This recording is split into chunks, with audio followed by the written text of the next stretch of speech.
Hi friends, అందరికీ నమస్కారం. MK talks ఛానల్‌కి స్వాగతం. కలియుగం అంతమయ్యే ముందు కనిపించే 20 సంకేతాలు. అసలు కలిపురుషుడు ఎవరు? కలికి ఎవరు? కలియుగం అంతమయ్యే సమయం ఆసన్నమైందా? అంతమయ్యే ముందు కనిపించే సంకేతాలేంటి? ఇలా ఎన్నో ప్రశ్నలకు సమాధానాలు ఈ వీడియోలో మనం తెలుసుకుందాం. కలి ఎవరు? క్రోధ అనే యువకుడు హింస అనే తన చెల్లెలని పెళ్లి చేసుకుంటాడు. వారికి కలిగిన సంతానమే కలి. అంటే కలి పుట్టికే వేద విరుద్ధం. ఇక కలి పాలించే యుగం ఎలా ఉంటుందో ప్రత్యేకంగా చెప్పుకోవాల్సిన అవసరం లేదు. ధర్మమా అంటే ఏంటి అనేంత అధర్మంగా ప్రజలు జీవిస్తారు. ఏ కర్మలు పాటించకూడదని పరమేశ్వరుడు చెప్పాడో వాటినే ఆచరిస్తారు. అందుకే అంతా కలి ప్రభావం అని అంటారు. కలికి ఎవరు? శ్రీ మహావిష్ణు అవతారాలలో 10వది అయిన కలికి రాక గురించి శ్రీ భగవత పురాణం, కలికి పురాణంలో స్పష్టంగా పేర్కొన్నారు. కలియుగం అంతమై సత్యయుగం ప్రారంభమయ్యే సంధి కాలంలో కలికి భగవానుడు శంబల అనే గ్రామంలో విష్ణు యశస్సు అనే బ్రాహ్మణుడి ఇంట్లో జన్మిస్తాడు. చేతిలో ఖడ్గం, తెల్లటి గుర్రంపై స్వారీ చేస్తూ ధర్మ సంస్థాపన చేస్తాడు. కలికి అంటే దోషాన్ని పోగొట్టేదని అర్థం. దోషాలను హరించే అవతారం కనుకే కలికి అయ్యాడు. యుగాంతానికి ముందు కనిపించే సంకేతాలు.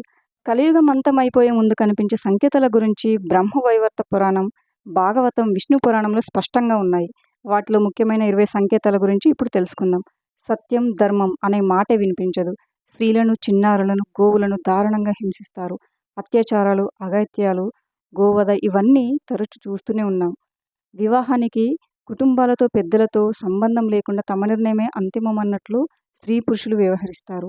యజ్ఞ యాగాదులు జరగక ప్రకృతి శోభిస్తుంది. చెట్లు బలహీనమవుతాయి. జలాశయాలు ఎండిపోతాయి. సన్యాసులకు స్త్రీలపై వ్యామోహం పెరుగుతుంది. వితంతులతో కలిసి సంతానం పొందుతారు. పిల్లలు కన్నవారిని రోడ్డుపాలు చేసి కళ్ళ ముందే వారు కష్టాలు పడుతున్నా కిమ్మనకుండా సంతోషంగా జీవించేస్తారు. కుటుంబ వ్యవస్థ చిన్న భిన్నమైపోతుంది.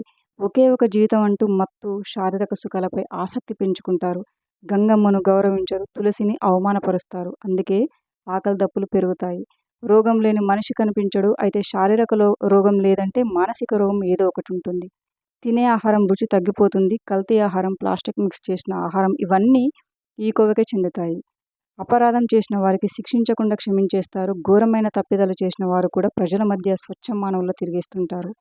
బ్రాహ్మణులు పోషణ లేక లెచ్చులను సేవిస్తారు. వేద విద్యను వదిలేసి ఉద్యోగాలు, వ్యాపారాలు చేస్తున్న వారంతా ఈ కోవకే చెందుతారు. కంటికి కనిపించినదే ప్రామాణికమంటారు. కనిపించిన దేవుడి గురించి వితండవాదన చేస్తారు. సైన్స్ ఎన్ని విషయాలు కనిపెట్టినా అది కేవలం ఓ వంతు మాత్రమే. మిగిలిన 3 శక్తి భగవంతుడే అని గుర్తించలేరు.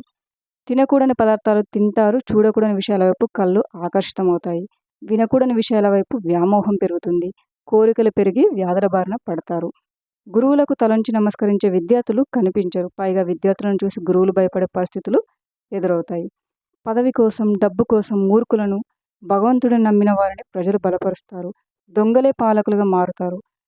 తమ స్వార్థం కోసం ఉపద్రవాలు సృష్టించి ప్రజల్ని క్షోభపెట్టిన పాలకులే ప్రజాభక్షకులుగా మారుతారు. అనవసర వస్తువులపై పన్నులు విధించి ప్రజల్ని పీడిస్తారు. బ్రాహ్మణులు దైవారాధన వదిలిపెట్టేస్తారు. సంధ్యావందనం చేయాల్సింది పోయి మద్య మాంసాలు విక్రయిస్తారు. రాక్షసులకు శరీరం ఉండదు. ప్రతి మనిషిలోనూ గుణాల రూపంలో రాక్షసులుంటారు. జనాలు కిరాతకుల్లా ప్రవర్తిస్తారు. ఈ జీవితం ఎందుకులే అని భారంగా అనిపిస్తుంది.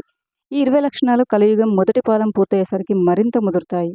కలియుగం 2వ పాదంలో అసలు భగవంతుడి నామస్మరణే వినిపించదు.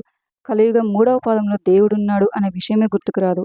ఇప్పుడు 10 ఏళ్ళు, 11 ఏళ్లకే రజస్వలాగుతున్న ఆడపిల్లలు కలియుగం 3వ పాదంలో 7 ఏళ్లకే పిల్లల్ని కంటారు.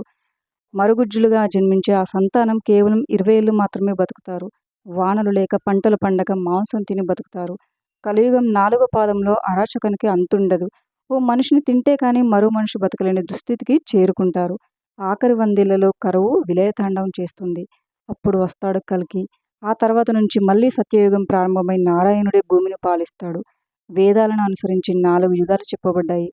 మొట్టమొదటిది కృతయుగం లేదా సత్యయుగం. ఈ యుగం కాలపరిమితి 17,28,000 సంవత్సరాలు. ఈ యుగంలో ధర్మం 4 పాదాలపై నడిచింది. భగవంతుడే భూమిని పాలించాడు. అందుకే ఎలాంటి బాధలు, కష్టాలు లేకుండా ప్రజలంతా ధర్మపరులై సంతోషంగా జీవించారు. రెండవది త్రేతాయుగం. ఈ యుగం కాలపరిమితి 12,96,000 సంవత్సరాలు. శ్రీ మహావిష్ణువు శ్రీరాముడిగా అవతరించిన యుగం. ఈ యుగంలో ధర్మం 3 పాదాలపై నడిచింది. స్త్రీ వ్యామోహం, రాక్షస ప్రవృత్తి కారణంగా ఈ యుగంలో ధర్మంలో ఓ భాగం దెబ్బతింది. మూడవది ద్వాపర యుగం. ఈ యుగం కాలపరిమితి 8,24,000 సంవత్సరాలు. శ్రీ మహావిష్ణువు శ్రీకృష్ణుడిగా అవతరించిన యుగం. ఈ యుగంలో చెడు విద్యలు, దుర్మార్గాలు, స్త్రీలపై అఘాయిత్యాలు పెరిగి ధర్మంలో 2 పాదాలు దెబ్బతిని 2 పాదాలపై నడిచింది. 4వది కలియుగం. శ్రీకృష్ణుడు అవతారం చాలించిన మరుక్షణం కలియుగం ప్రారంభమైంది. ఈ యుగం కాల పరిమితి 4,32,000 సంవత్సరాలు. ఇప్పటికీ 5,000 ఏళ్ళు గడిచిపోయాయి.